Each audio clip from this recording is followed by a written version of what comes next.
Hello, ladies and gentlemen. Welcome back to the Just Interesting podcast, the weekly show that's not too boring, not too interesting. It's just interesting enough. And we talk about things that we find, well, just interesting. And this week, Robin, I thought we would discuss some of the most extreme cases of human survival. Humans who survived against the odds. And I'm afraid, Robin, you will have to be surviving just with me this week. As Martin is currently, well, I mean, he set off into the jungle and no one's seen him since, but presumably he's going to come back with a fantastic story of his own. What can I say? Martin, not a person to take a dare lightly. No, we said we want stories of extreme human survival, and he took that as a personal challenge and set off to the Borneo. He really did. So, he really did. Bizarre. Yeah. And we said, but Daniel needs you, Martin. And he said, no, not this time. And then he went. I was thinking for a second then, Daniel? Who's Daniel? And I forgot we're pushing a joke Daniel that's Radcliffe, so niche. Yeah. I've lost track of where that started. I don't know how that began. You started it, like all our mimetic jokes, Alex. You started it. Nah, I don't believe that. You did, but I don't know how it started or where it came up. But yeah. Anyway, stories of survival against all odds. I'm excited. How are you, though, before we get into that? I'm good, Robin. Good. I've been surviving quite nicely this week, to be honest. It's been fine. Yeah. It's been fine. How about you? How about yourself? Have you seen or done anything exciting over the past week since I last spoke to you? You know what? I had an unintentional Jason Momoa-thon where I went and watched Aquaman and the Lost Kingdom in a screening full to the brim with two other people. And then I watched Fast X, both of which star Jason Momoa. Oh, and, amazing. Well, you know what? Great time was had by all. I'd love to hear your thoughts on one of those films in particular, obviously. but actually, that does bring me on to something that I was hoping to discuss. We were toying with the idea of, for our Patreon channel, for our Patreon exclusive episodes that we do a little more interesting, of which there's over 100 of them. But we were toying with the idea of doing like a book club type thing, but with movies.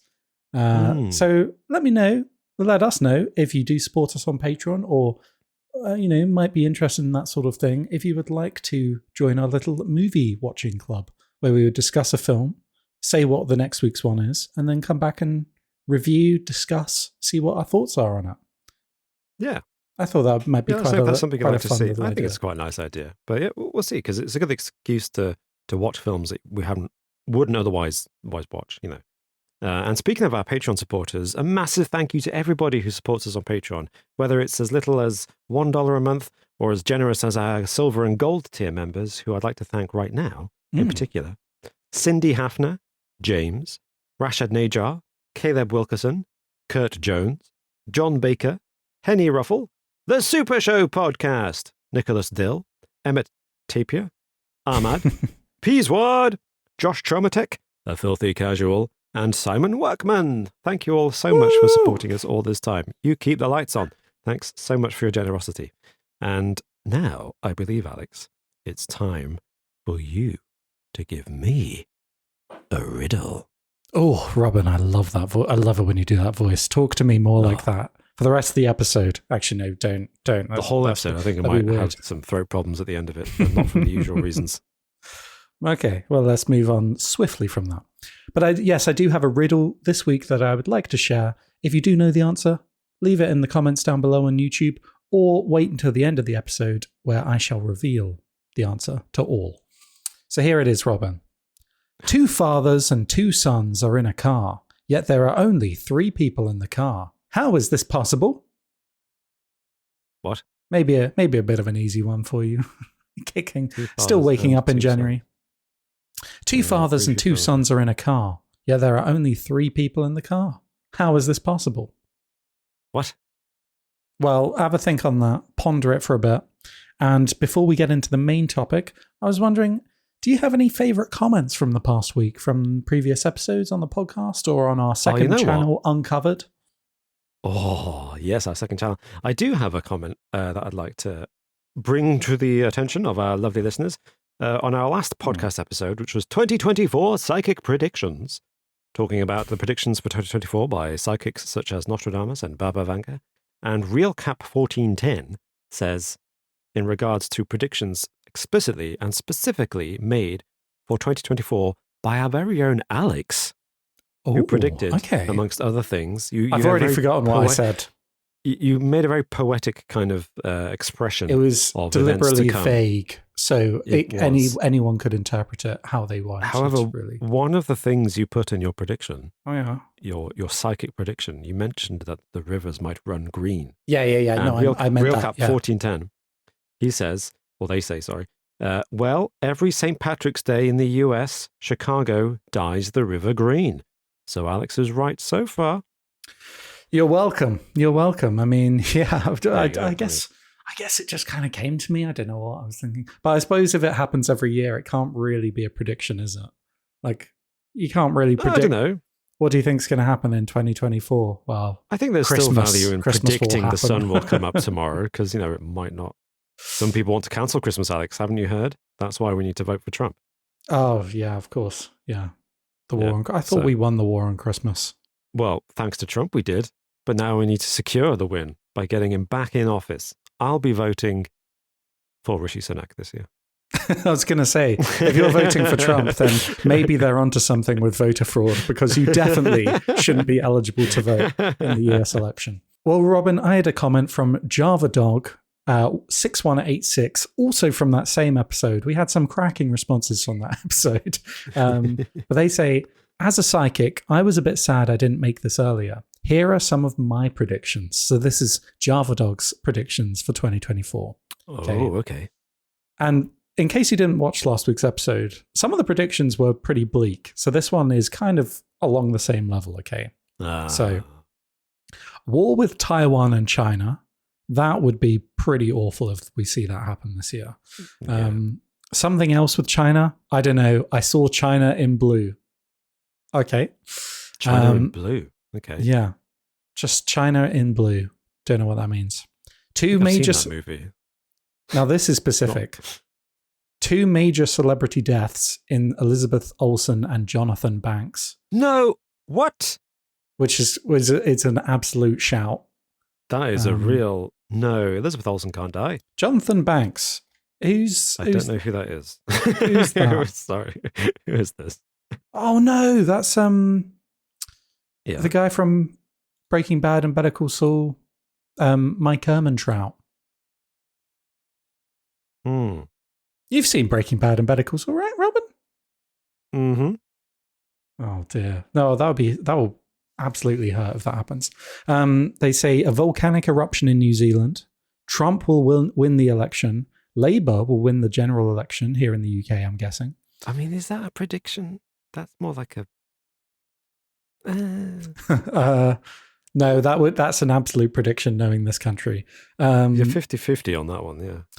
My outlandish prediction of the year, Texas will secede from the United States. A boat will sink in Cambodia on March 25th, killing 150 people.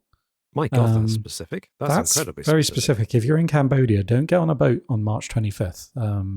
Or the 24th, just in case this happens at midnight. Yes, good point. And stay away. Finally, they say there will be a meme related to a painting. We saw the... I mean, you've got classical art memes, which is always ongoing. Yeah, that's a big thing, so I'm not sure what they mean by that. It could be one that cuts through, like one that really emerges. Like there was that restored picture of Jesus.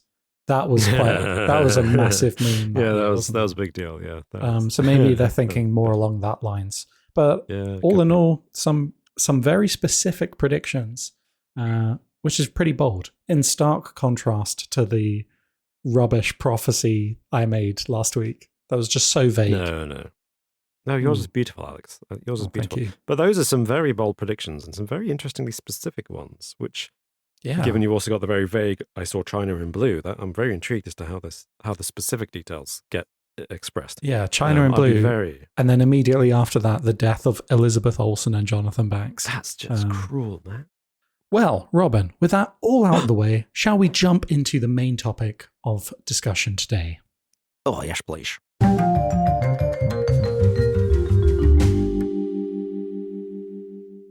So we've got several top stories of extreme human survival that we wanted to discuss this week. Robin, would you like to take us away with the first story? Oh, thank you. I would love to. This is a very appropriate story for the very chilling winter weather that we're having at the moment, at least in the UK, if not in Western Europe, and I think in America as well. But my story concerns a woman called Ada Blackjack, who's a native of Alaska. Okay. And she was born in 1898 in the remote settlement of Spruce Creek in Alaska. Her father died of food poisoning when she was 8 years old, and her mother sent her to a missionary school where she learned English and learned to sew and to cook and other things. When she was 16, she married a man called Jack Blackjack. Okay. Yeah, Jack Blackjack. He's real. Yeah. Okay. I'm going to be picturing Jack Black for the rest of the story now. To say, that's all I can see there. I couldn't find a photograph of him, so all I could see is an even blacker Blackjack, or even Jacker Blackjack. I don't know. Jack Black. His name was Jack Blackjack. Gosh. So that's where she gets the surname, Ada Blackjack. Petition to make Jack Black change his name to Jack Blackjack. Ada Blackjack. Sorry. No, wait, I'm confused now. Jack took Ada to live on the Seward Peninsula, which is in the middle of nowhere with no neighbors. And the Seward Peninsula is the part of Alaska that's closest to Russia. Okay. The very far west. And it's, at the time, incredibly barren. Nearest settlement was 40 miles away where they lived. They had 3 children together, but only one of them survived infancy, her son Bennett. Her husband Jack abused her and eventually just abandoned her and Bennett. So Ada got a divorce and she walked 40 miles back to the nearest settlement to live with her mother. And Bennett at the time was only 5 years old and was too tired a lot of the time. So she carried him for those 40 miles when he was too tired. But this is all prelude, by the way. This is the actual story.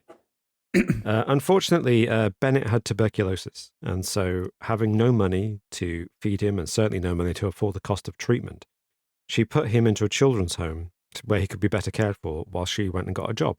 And the job she got in September 1921 was she was hired as a seamstress on an Arctic expedition because she'd been taught English and had learned to sew.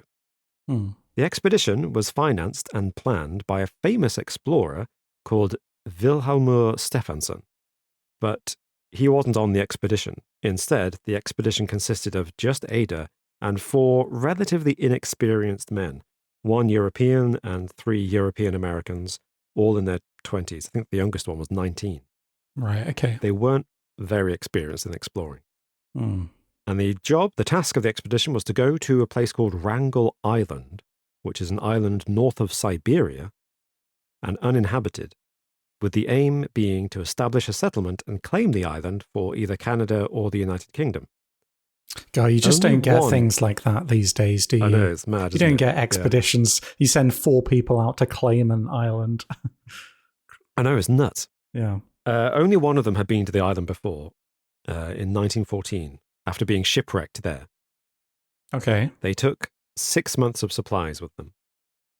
And the idea is a boat carried them over to the island, dumped them with all their stuff and their camping gear, and then the ship went back.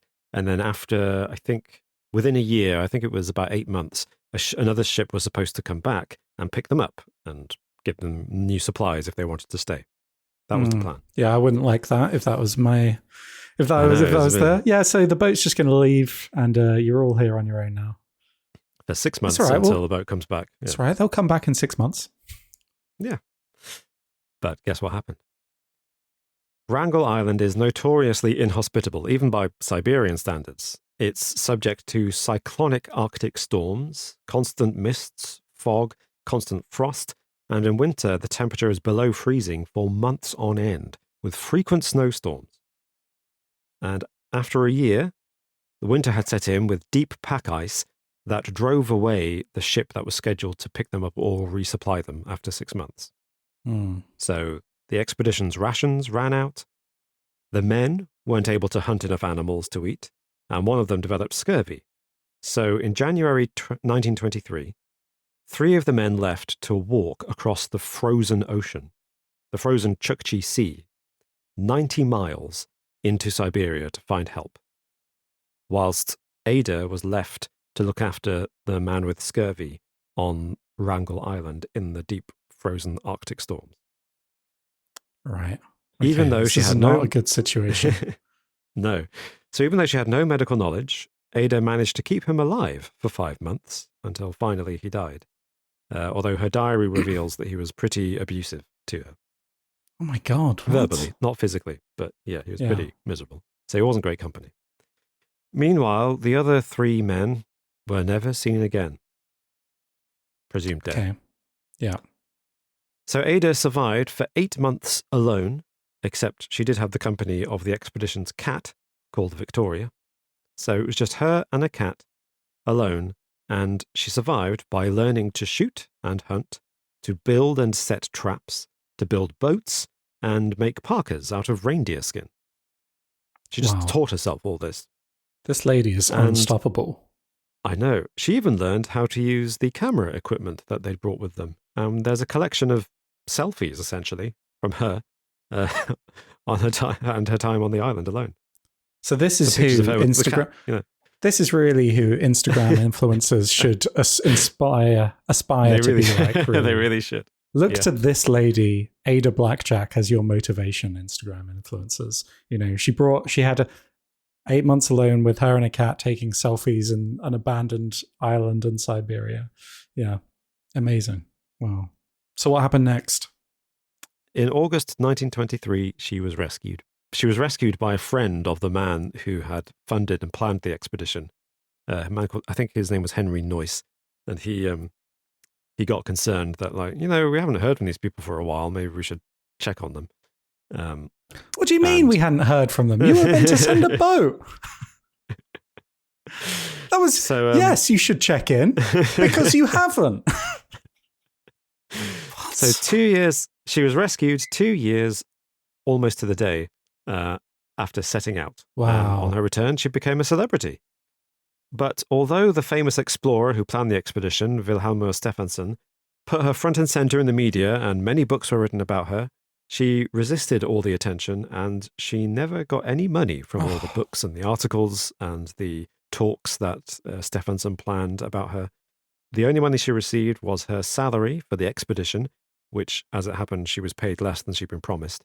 And a few $100. Hell? This lady's life is so sad. I know, it gets worse. And a few $100 for selling the furs that she'd trapped on Wrangel Island. But, silver lining, she used that money to take her son, Bennett, to Seattle to be treated for his tuberculosis.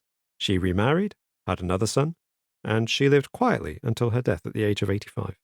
Okay, so, I mean, it sounded like things did get better towards the end there. Yeah. The sad thing is she did outlive her sons. She lived longer than they did. Okay, that is sad. That's very sad. It is sad. But she lived a quiet, mostly content life after that. Oh, wow. Yeah, what an amazing Ada Blackjack. What an amazing lady. That's incredible. I would hope to have her kind of talent, if I'm ever in that situation, to just learn skills out of necessity. But and look, Robin, I love you, man. I love you, but I don't think you do. Like you would. I don't think anyone. I don't think 99% of people do. It's not an insult on you. You may be right. I would be dead within a day, and I think most people would. You're totally right. Yeah. I mean, it's like you said, it's a bit nippy here in the UK at the moment, and I've had to put the radiators on in this tiny room. Oh yeah, I've got my radiator on full blast. I'm wrapped in a blanket. I've got hot water.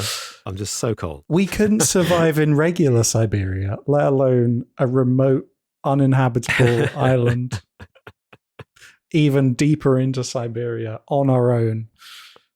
In like with no promise of rescue. In like when was this? The 1890s? Did you say, or 1900? 1920s actually. Oh, yeah. 1920s. 21 to 23. Yeah. Yeah. Wow. So, what an amazing. So who did you? Which story did you bring to the table? So I've got a more modern story, and with all these kind of stories of like survival, I knew that we were going to get some classic surviving long-term survival, but I wanted to imagine what it would be like in a truly horrific, nightmarish scenario. So this story is from 2013, May 2013, and it's the harrowing survival story of a man called Harrison Okene, which took place off the coast of Nigeria when Okene, a 29-year-old cook, was working on the Jackson 4, an oil service tugboat operated by a company called West African Ventures. This tugboat was involved in the oil industry, and on this day, it was servicing an oil rig in the Atlantic Ocean. Okene was in the toilet, possibly the worst place to find yourself in an emergency situation, when when a rogue wave suddenly capsized the boat. Oh my gosh. He found himself all of a sudden on the ceiling of the room that he was standing in, and he looked up just in time to find the toilet crashing down on top of him. Oh my gosh. He had just the enough toilet time. Literally fell out of the floor. Yeah, on top of him. Oh. I see, I was worried about the contents of the toilet falling onto the floor. No, the toilet not itself. itself.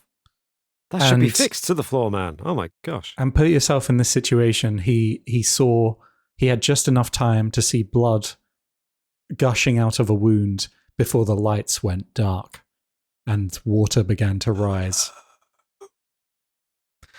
This is terrifying. The vessel gradually sank to the ocean floor nearly 100 feet below the surface, trapping him inside the boat. And he claimed he felt when the boat touched the ocean floor as water was gradually filling the room that he was in. And remember, this is all happening now. The lights are off in pitch black. Oh, no. He panicked as he struggled to open the door. When he finally emerged into the corridor, into watery darkness, the boat is slowly filling with water here. He had no idea which way he was facing. The propellers were up. The wheelhouse was down. In the alley to the watertight door, there was an exit hatch, and he met 2, possibly 3 of his colleagues there. And as the water level inside the boat started to rise, they were there trying to open the exit hatch to the door as the vessel was sinking to the bottom of the ocean floor. However, Okene says that I did not have the patience to wait. And while his colleagues, his friends were there trying to open the exit hatch, he swam back inside the boat, away from the closed exit. And the force of the water actually dragged him into another room and into another toilet. And the pressure from the water... and this was attached to the second engineer's cabin. The door had shut as he was swept into the room from the pressure of the water, basically. And the water level was rising, but it didn't fill the room completely. There was a significant enough pocket of air in this room, and this would end up being his lifeline. Oh my God. Shut away completely in the dark at the bottom of the ocean. And he says at this point, he began to hear so many shouts. His colleagues were calling and crying. And all he could do was sit there in the dark. However, at this point, he began to calm himself, began to meditate a bit, try and gain some perspective. And he, after calming himself, realized that the exit hatch was still his best chance off the boat and to safety. So, leaving one big breath at a time, he would leave the safety of his air pocket and try to work on this exit hatch. But this would involve swimming out of the toilet, swimming out of the engineer's room, back into the hallway, over to the exit hatch. And there were plenty of doors, and all of this at the moment, aside from his air pocket, is underwater. And in pitch black, yeah. And in pitch black. And it was incredibly easy for him to lose his way. Yeah. He would explore the boat. He tried to explore the boat to see if there were any survivors and to gather any supplies that he could. He survived this on a few rations, basically. It was easy to get lost in the pitch black waters, and on his first foray, he nearly missed his way back to the air pocket. He said, If you got stuck in any room, you were lost. It was totally dark. I was confused. If you don't act fast, you can lose your life there. Later, he learned that one of his colleagues had entered the mess room and drowned. Oh. So he was in his air pocket, unable to open the hatch door, and he began to focus on practicalities. What could he do? He searched through bags. He found a tin of sardines, a can of Coca-Cola, and some loose coveralls. He tore the covers into strips and tied the strips together into a rope, and he secured one end of it to the door of the cabin that he was in. Now, when he was exploring the boat, he could use the rope to guide himself back. So that's very smart. That's exactly what you should do. Yeah. I'm still amazed he's finding this stuff and figuring out, because there's no light. How's he? Yeah. And he must be freezing cold as well at this point as the water is rushing in and he's in it submerged. Oh, and also at this point, remember, he'd consumed a lot of salt water through, because you do when you're in the ocean, don't you? Oh, that's the worst. Yeah. His throat throbbed and his tongue peeled, and the air in there must be, imagine how salty that remaining last air is in that tiny little air pocket. He ate the sardines, drank the cola, and also another horrible aspect to this is he could feel crayfish making a supper of his body. He could feel them biting his legs, torso, and arms, making new wounds all the while he's there. But as time passed, he realized he wasn't going to be able to get the hatch open. He just needed to sit in the dark and pray and wait for someone to come and rescue him. There was little to cut through the sensory deprivation other than the muffled hum of vessels moving through the ocean nearly 30 meters above him. So imagine how claustrophobic. Right there. Yeah. But imagine how claustrophobic this would be as well. The desire to have Superman strength and just punch through the boat and swim to the surface must be overwhelming. But I think at this point as well, he must have realized that if he's on the ocean floor, if he punched through, that immense pressure will immediately cause him all sorts of problems. Actually, that's a good point. Is that deep enough for some decompression sickness to settle in? Absolutely. Yeah. 100%. But as you said, the water was very cold and hypothermia was a risk. So smartly and ingeniously, he ripped wooden panels from the ceiling and tied them together into a little raft. So now he could sit up in his tiny little air pocket and lower the risk of hypothermia from the freezing waters surrounding him. Wow, ingenious. How did he tie them together? With presumably with the rope that he gathered. But he said, I tried to kill the fear in front of me, because one thing that can kill you fast is fear. That panic that comes at you, it kills you before your real death comes. Because the moment you start panicking, you use too much oxygen. So he was trying to calm himself, control his breathing, use as little oxygen as possible. He had no idea how many hours or days after he became aware of a tiny disturbance in the darkness, a reflection of light like a bubble. He left his raft to try and find the source of the light, failed, returned, filled his lungs with what little oxygen was left, and looked again. This time, he saw the diver swimming on a long umbilical. Now, this is where it gets crazy, because people might know this already in the comments, but there is video footage of this from the diver's perspective. The video from the diver's helmet shows the moment he sees Okene's pale palm floating in the water before him. The diver relays to base that he has found another body, and then his hand grabs his. How terrified would you be if you're the diver? Oh my gosh. Yeah. So first... Oh my gosh, yeah. So Okene was taken to the diver's bell, which is like it's like an underwater pocket of air that they've put down there, basically, so the divers can go back to the diver's bell, so they don't have to return to the surface every time, for those of you who don't know. And from there, he was taken to a recompression chamber where he would spend a further 3 days, because at this depth, and for the length of time that he's been down there, he couldn't have just returned to the surface. He needed time to recompress, basically, or else he could have had a lot of issues if he had returned straight to the surface. But he couldn't believe it when they told him that he had been underwater for nearly 3 days. He had no sense of having passed even a single night, apparently. 3 days. So he spent 3 days in pitch black, in a tiny pocket of air, in an upside-down vessel 30 meters underwater, surrounded by the corpses of his friends who had sadly drowned. Oh my God. Incredibly, his vital signs were measured and everything was normal. His temperature, blood pressure, it was fine.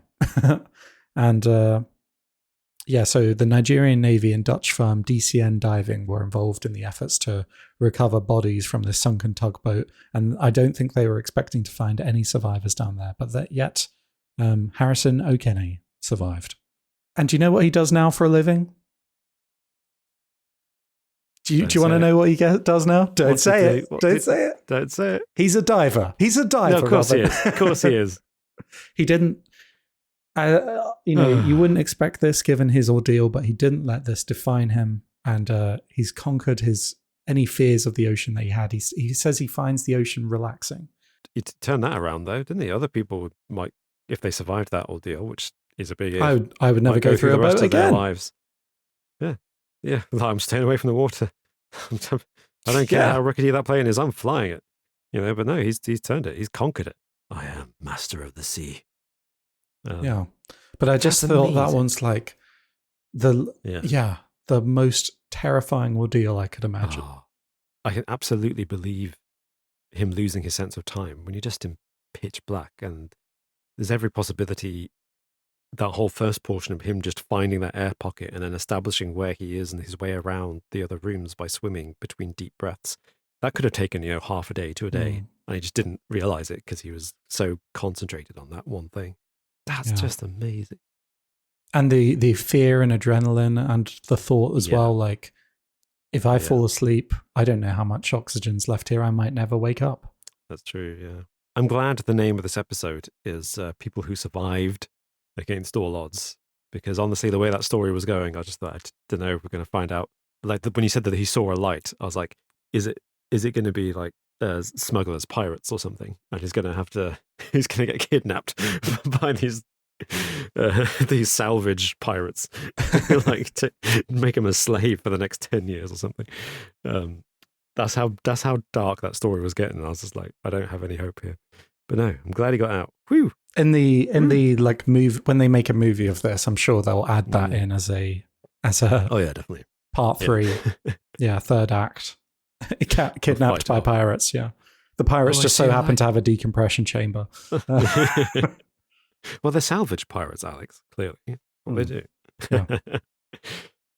Would you like another story? I'd love another story. Yeah. Yeah. Well, this one is also sea-based, a maritime journey. I mean, the prime real estate for survival stories. They really are. It's almost like man did not evolve to exist in the sea. So this is the story of Poon Lim, who was a Chinese sailor born on Hainan Island in 1918. And during the Second World War, he served as the second mess steward on a British cargo ship.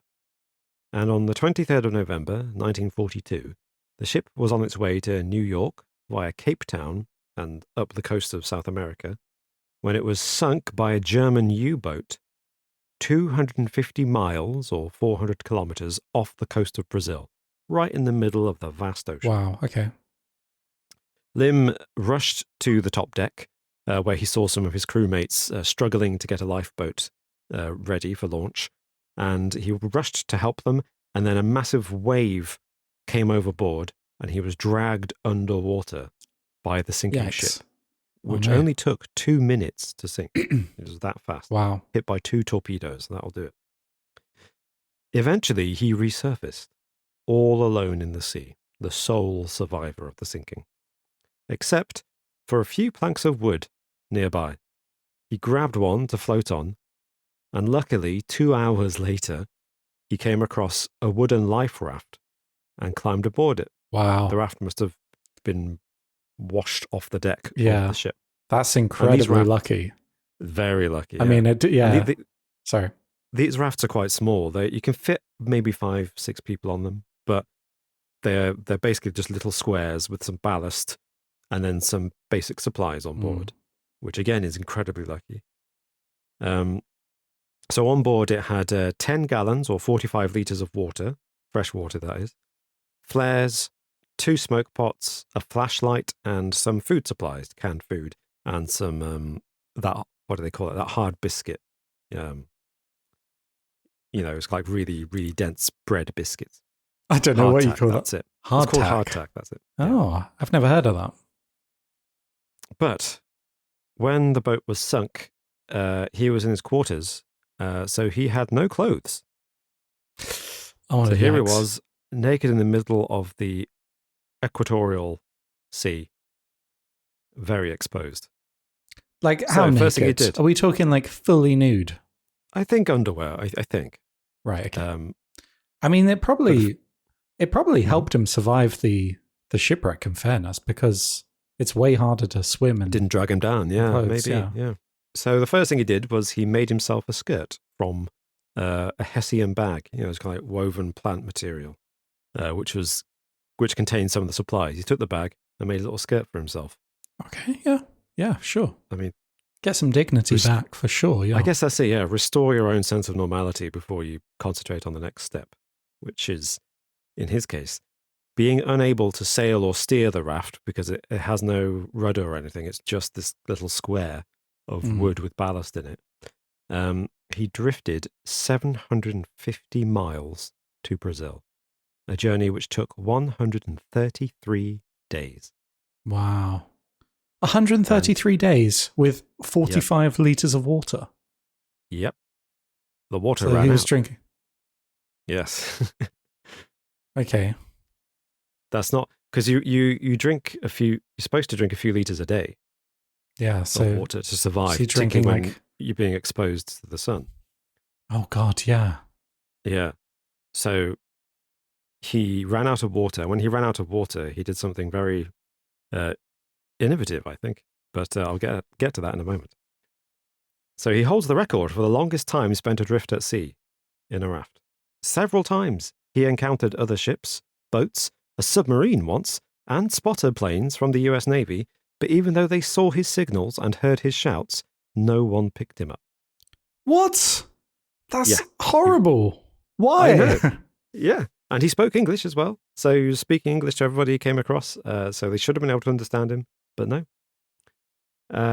He just looked so well. They just thought he was waving at them and they're like, oh, what a nice guy. He seems he was right. actually I think he was quite kind to people. He says he suspects that because he was Chinese in South American waters, on his way to America, he thinks that everyone thought he might be a Japanese sailor or pilot who crashed. And they just assumed he was one of the enemy. Right, okay. That's what he said. And I thought, well, that's a bit generous of you to to think the best of other people. But do you want to know how he survived even when his food and water ran out? Yeah, go on then. He fished. I was wondering if fishing was Yeah, he used a spring from the flashlight to make a fishing hook. And he took some of the hemp rope in the raft and unwound it to create a fishing wire.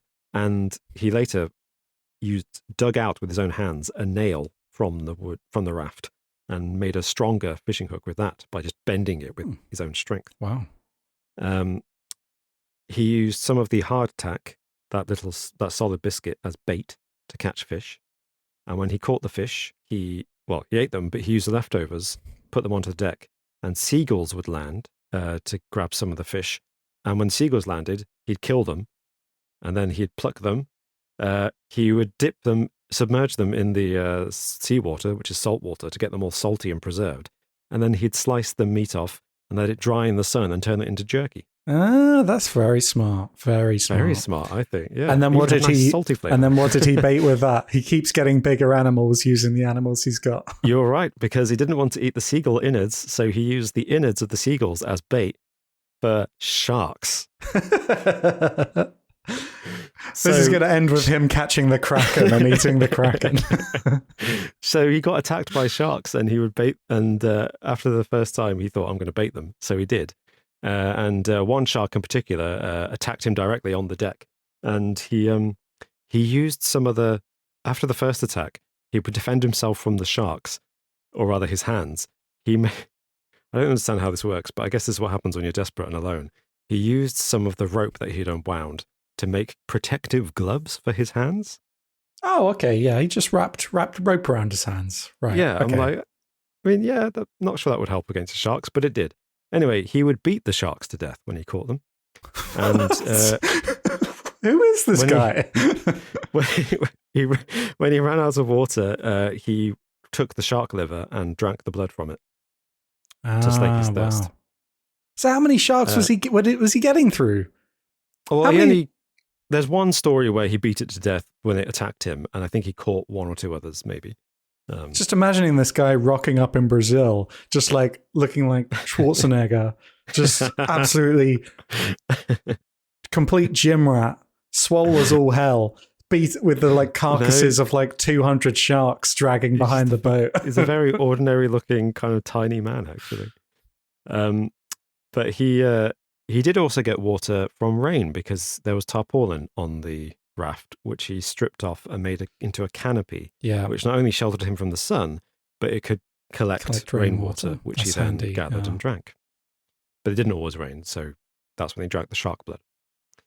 He was finally rescued when he drifted into 3 Brazilian fishermen off the coast of Brazil, who found him, took him off the raft, and he was so weak he couldn't stand. He'd lost 20 pounds or 9 kilograms of weight. Wow. And it took 3 days for him to be able to walk again. Wow. But apparently he had quite the appetite, and he recovered relatively quickly. And the Royal Navy used his experience in their survival manuals. He also advised the US Navy on survival training. And at the end of the war, he applied for US citizenship, but the quota for Chinese immigrants had been reached that year, so they had to deny him. But then the state intervened, and they gave him a special dispensation so that he was the one extra Chinese immigrant that was permitted into the USA that year. However, the US Navy still denied his application to join on account of him having flat feet. Right, okay, yeah, because that disqualifies him after what he's gone through. And he died in Brooklyn at the age of 72. Oh, okay, nice. Yeah, nice. He made it quite far. But yeah, wow, I feel what like a guy! What an experience. I like if he applied for the Navy, I'd be like, yes, please join us. Surely that helps in the water. He can tread water more. He's got flippers for feet. What does flat feet have to do with anything? You're just standing on a boat. It's just this, unassuming, ordinary fella, just knew what to do in that situation. And I think it goes to show how important survival gear is. If you can get to a lifeboat or a raft in this case with some supplies, a bit like Harrison Okene, who he had some supplies and he had that pocket of air. Yeah. And if you can turn that to your advantage and really do something with it, right? I guess you could say the same with Ada Blackjack. She had gun, weapons, traps. Yeah. She didn't know how to use them yet, but she had those. She had all these stories. The people had the items that would save them to hand. That's true. They just needed to use them in the right way and figure out how best to utilize the tools that they had at their disposal. And they all did successfully. That is the lesson to learn, Alex. You've hit the nail on the head. Beautifully done. There you go. But they're really fascinating stories, though. And I'd love to learn more about that guy. What was his name again? Poon Lim. Poon Lim. Yeah, I might have to look him up after this.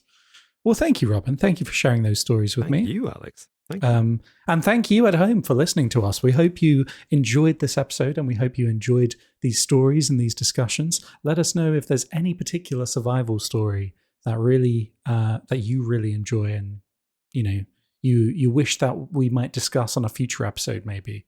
As long as it doesn't involve Tom Hanks and a football called Wilson. Oh no, volleyball. Is it a volleyball? Oh, I don't know. Football? Yeah. It's an American thing. I don't know. One Looks big like football. advert for FedEx, is it? FedEx. Soccer ball. Yeah, FedEx. Yeah. But yeah, no, thank you everyone so much for watching. Is there anything else we needed to say? We good? I mean, I'd like to know the answer to that riddle. Oh, of course, yeah. I always forget the answer to the riddle. Yes. So do you have any ideas, Robin? I'll read it again. Yeah, read it again, and I think I have an idea. 2 fathers and 2 sons are in a car, yet there are only 3 people in the car. How is this possible? Tricky one. I think this is a tricksy one. Is it that 2 of them are men and the other one is a woman, and the 2 men happen to be fathers, but of course, in order to exist, they are also sons, and the third person is neither a father nor a son because she's a woman? I'm sorry, Robert. That's not the answer incorrect? I have. That's incorrect. Yeah. Damn it! It's simpler than that. I think 2 fathers and 2 sons. You've got a grandfather, a father, and a son. I was about to say, yeah, that's it. I like my solution better. What does yours was wittier, but mine was better. How does the female factor into your answer there? Because she can't be a father or a son. So it could just be so 2. There's 2 men in the car, and they both happen to be dads whose children aren't present. But yes, grandfather, father, and son is a more satisfying answer. Okay. All right. I'm just saying it's another possibility. I'm just saying, you know. Technically, I'm right, actually. Well, I'll accept it. I'll accept that answer either way. No, don't accept it. That's not the actual answer. It's grandfather, father, son. And I was wrong again. Yes, I'm afraid so. Well, Robin was wrong, but were you right? Let us know in the comments down below. Thank you again so much for watching, and we'll see you next time. Bye-bye.